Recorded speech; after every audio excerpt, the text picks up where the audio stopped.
Number two, according to your sources, Uthman ibn Affan burned Qurans written down by the companions of Muhammad who had learned the Quran, memorized it from Muhammad, wrote it down for their communities, and he burned it.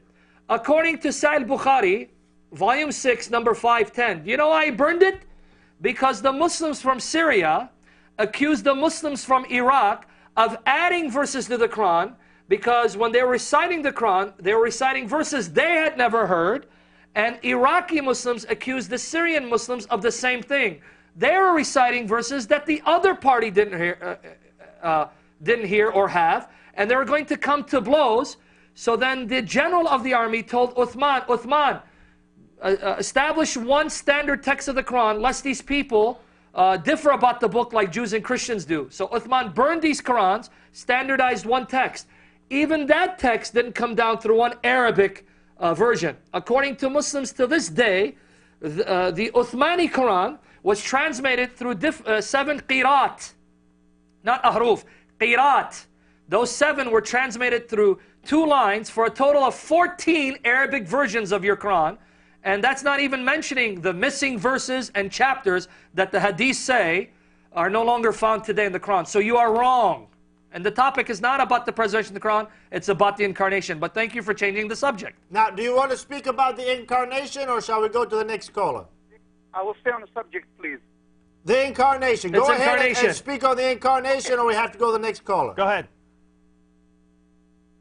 Okay, thank you for your call. We're going to go to the next caller now. Let's take the next caller right now. Jesus or... Oh, wait 1 second. Before we take the next caller, what Sam said is just absolutely destroyed the man's argument. But you know, the whole idea that Arabic is clear, the Arabic at the time of Muhammad did not even have the marks upon it, the diacritical marks. Like, for example, anyone who knows Arabic, or even just elementary Arabic, you've got the noon, right? The noon's like this, with a dot on the top. If you have the same symbol with a dot on the bottom, it's bah. And if you have 2 on the top, it's ta. And if you have 2 on the bottom, it's ya. Guess what? The Arabic from the time of Muhammad, that Quran, the original Qurans, the earliest Quranic manuscripts that you have, don't even differentiate between the letters noon, or be, or te, or the, or yeah, no doubt. What could be more unclear than the Arabic of the time of Muhammad? And not only that, I mean, just that he's saying this about the Quran. I mean, just what we've been talking about today. Jesus is the Word. Jesus is the Spirit. What's this mean? What does this mean? Muslims can't tell us. It's not clear what it means.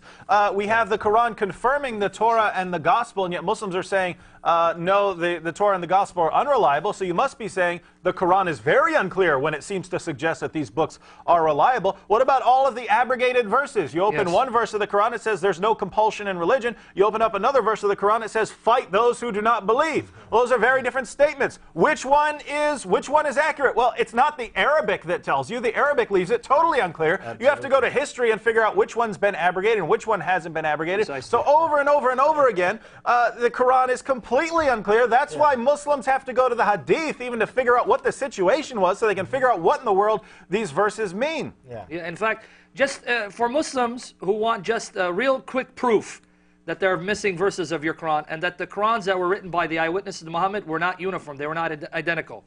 Here is Abdullah Yusuf Ali's translation of the Quran. Abdullah Yusuf Ali, with notes. You have to get his notes.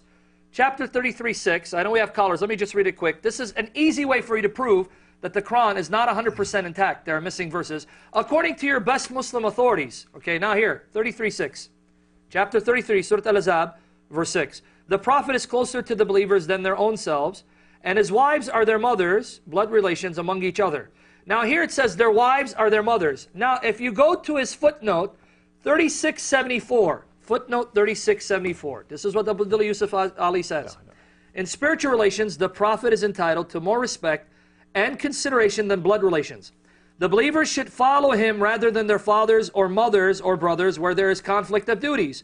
He is even closer to our real interests than our own selves. Now note, Abdullah Yusuf Ali, in some qira'ahs, in some recitations, readings of the Quran, like that of Ubay bin Ka'b. Who is Ubay bin Ka'b? According to Bukhari, Ubay bin Ka'b is one of the 4 Muslims that Muhammad said personally learned the Quran from. These are the best. The other one was Abdullah ibn Masud. Occur also the words, and he is a father to them. there were Qurans that had an additional sentence. His wives are their mothers, the mothers of the believers, and he is a father to them. Ubay bin Ka'b's Quran had it, and other Qurans had it, but your Quran today doesn't have it. It's missing.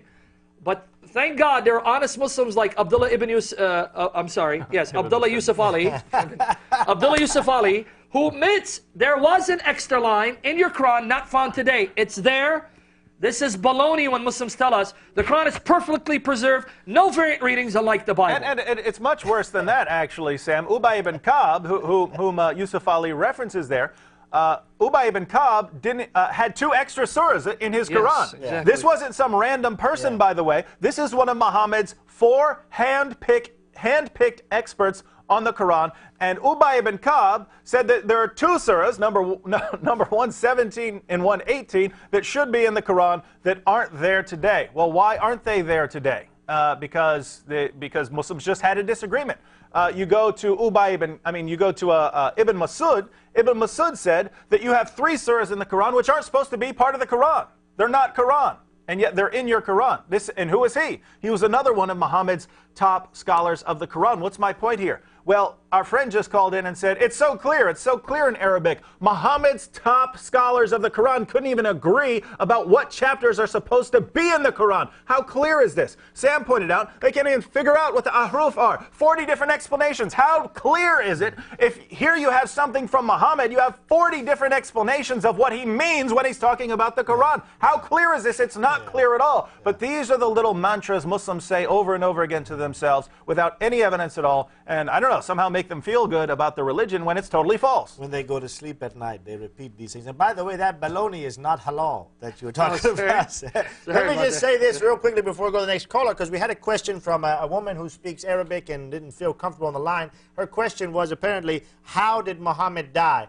We can't go into the details. Poisoned. Yeah, poisoned by a Jewish woman. That's according to your own hadith and your own seerah. And documentation on our website. And very quickly, Muhammad was poisoned and died based on a woman, a Jewish woman whose kinsman had been slaughtered by the Muslims. Yes. She gave Muhammad poison in his food and said, if he's a true prophet, he'll recognize that they're poison and won't eat it. Muhammad ultimately died. It took a while, but Muhammad died from that poisoning that was a challenge to see whether he's a true prophet or God, and he died from it. That's right.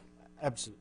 Okay, anyways, there's something else you wanted to ask, but I think this is the key thing we wanted to share. Let's go to the next caller. We don't have much time left. Next caller right now. Welcome. You're on the air with Jesus or Muhammad. Hello, everybody. Hello, Manu. Is it Manu? Hi. Yes, Manu. again. Can't you hear his Oh, yeah, I beautiful didn't know. voice? Every time I hear Manu's beautiful voice, I know it immediately. Okay, good. Praise God. Thank you. Yeah.